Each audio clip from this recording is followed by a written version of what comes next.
Hello बच्चों, let's read the question. Question कहता है which of the following is और are soluble in excess of NaOH। आपको चार ऑप्शंस दिए हैं, aluminium hydroxide, chromium hydroxide, iron hydroxide and Zn यानी कि जिंक हाइड्रोक्साइड।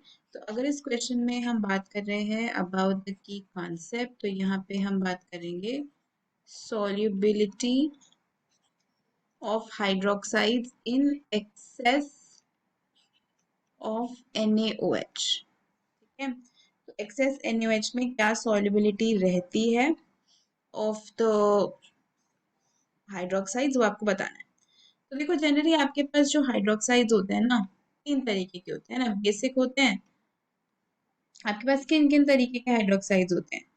एसिडिक, बेसिक और एम्फोटेरिक ऑक्साइड्स या हाइड्रोक्साइड्स की अगर हम बात कर लें, तो या तो आपके पास बेसिक होंगे या एसिडिक होंगे या एम्फोटेरिक। बेसिक जैसे कि आपका मेटल के जो हाइड्रोक्साइड्स हैं वो बेसिक हो जाएंगे, है ना। नॉन मेटल को जो हो जाएंगे वो एसिडिक हो जाएंगे। और एम्फोटेरिक होंगे जो एसिड और बेस दोनों की तरह बिहेव कर सकते हैं, एसिड और बेस दोनों की तरह दोनों के साथ रिएक्ट कर सकते हैं, ऐसे एम्फोटेरिक होते हैं।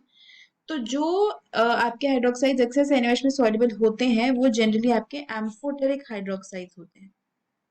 They are amphoteric in nature, right. क्योंकि क्या होता है, क्योंकि एम्फोटेरिक हाइड्रोक्साइड्स जो है वो ब्रॉन्स्टेड लॉरी बेसिस की तरह या ल्यूइस एसिड्स की तरह एक्ट करते हैं।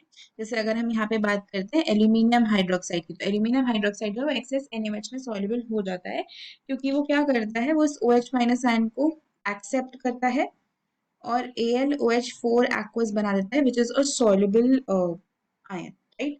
जैसे अगर Na जुड़ जाएगा तो NaAlOH4 बन जाएगा, विच इज सॉल्युबल, राइट। ऐसे ही आपके पास क्रोमियम हाइड्रोक्साइड जो होता है वो भी एम्फोटेरिक टाइप का ही हाइड्रोक्साइड है। तो जब वो OH माइनस लेता है तो CrO2 minus and +2 water, right. तो बेसिकली यहाँ पे भी क्या हो रहा है कि ये सॉल्युबल हो रहा है एक्सेस NaOH में। पहले प्रेसिपिटेट बनता है इसका, then it dissolves in excess NaOH, it become soluble. फिर उसके बाद आपके पास ZnOH ट्वाइस होता है, which is again an amphoteric hydroxide.